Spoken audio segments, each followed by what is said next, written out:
Bună dragi urmăritori! Bun venit pe canalul nostru! Te afli la adresa potrivită, unde poți accesa instantaneu cele mai recente știri. Vestea a căzut ca un fulger în miezul nopții. Halil Ibrahim, îndrăgitul actor și artist care cucerise inimii cu sensibilitatea și talentul său, nu mai era printre noi. Străzile din Turcia s-au trezit mai liniștite, fețele mai domoale, de parcă tristețea ar fi acoperit țara cu o pătură cenușie.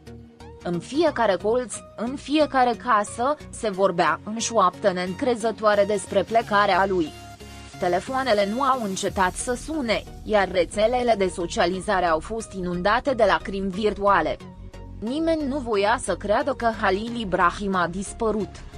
Soția sa, Slatirkoglu, nu a găsit cuvinte, ci doar o liniște devastatoare care a ocupat locul unde speranța locuise cândva.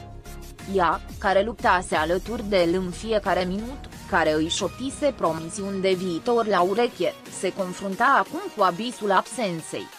Îi mângâia amintirea vocii ei, a gesturilor ei, a râsetelor ei năbușite de durerea din ultimele zile. Ea s-a uitat la verigheta ei de parcă ar fi fost ultima cravață tangibilă care încă o mai unia de el. Sarcina ei, cândva un simbol al unui nou început, a devenit un amestec de confort și doliu. Spitalul a fost marcat pentru totdeauna de ultimele momente ale lui Halil Ibrahim, unde dragostea soției sale, rugăciunile fanilor săi și eforturile medicale nu au reușit să prevină inevitabilul. Asistentele, cu lacrimi în ochi, au vorbit cu glas scăzut, cu respectul pe care îl merită doar cineva care a lăsat o amprentă adâncă. Unii medici au tăcut mult timp după ce au dat vestea, conștienți că tocmai pierduseră mai mult decât un pacient. Era o figură iubită, un simbol. Turcia nu numai că pierduse un artist, ci și o inimă care bătea pentru mulți. Fanii au organizat privegheri spontane în piețele principale ale țării, aprinzând lumânări și cântând cântece pe care Halil Ibrahim le-au cântat cândva. Tineri și bătrâni, străini unul de altul, s-au îmbrățișat cu lacrimi împărtășite. Afișe cu fraze precum "Ne vom aminti mereu de tine", Halil Ibrahim au acoperit pereți, copaci și vitrine. Florile au ajuns în valuri până la locul unde se va ține veghea, fiecare cu o poveste, o dedicație, un rămas bun pe care nimeni nu a vrut să-l scrie. Toată țara părea să respire aceeași durere.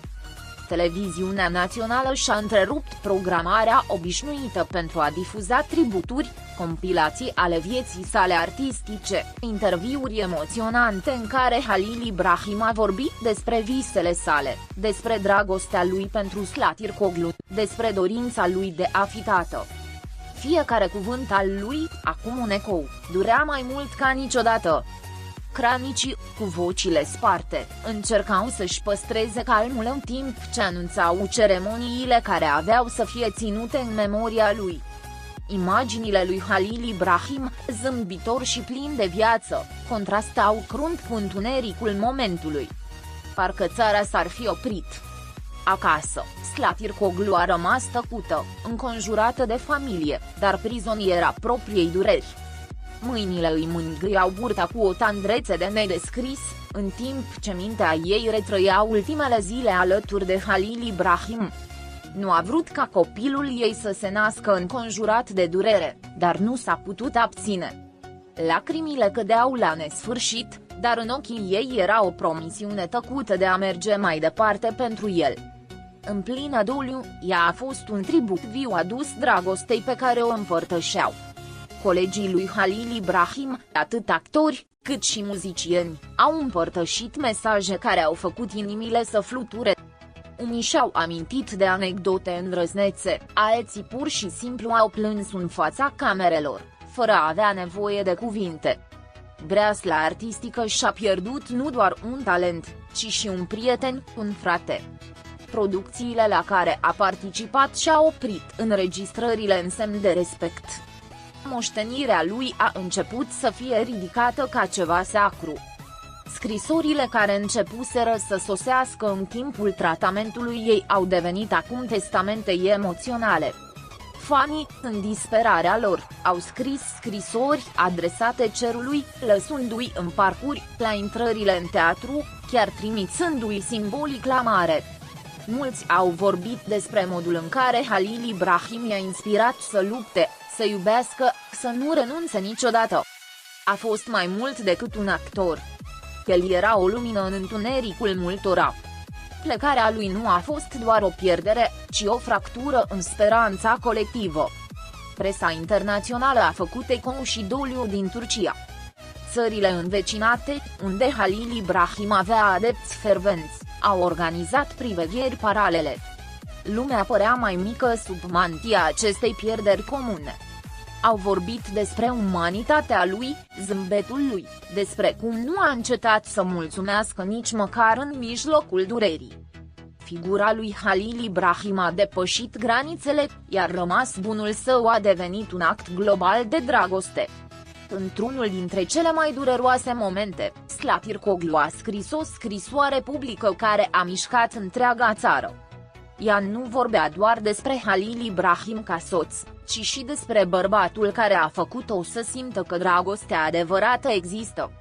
Le-a mulțumit celor care i-au însoțit, celor care s-au rugat, celor care nu au încetat să creadă. El a vorbit despre promisiunea lui de a-i spune fiului său cine este tatăl său, despre cum îl va ține în viață în fiecare poveste, în fiecare cântec. Durerea lui s-a transformat în poezie. Zilele care au urmat trecerii lui Halil Ibrahim au fost marcate de un amestec de doliu și recunoștință. Moștenirea sa artistică a început să fie păstrată în fundații, muzica sa reeditată, frazele sale imortalizate în picturi murale. Generațiile viitoare îți vor cunoaște chipul și povestea ca parte a culturii emoționale a unei țări.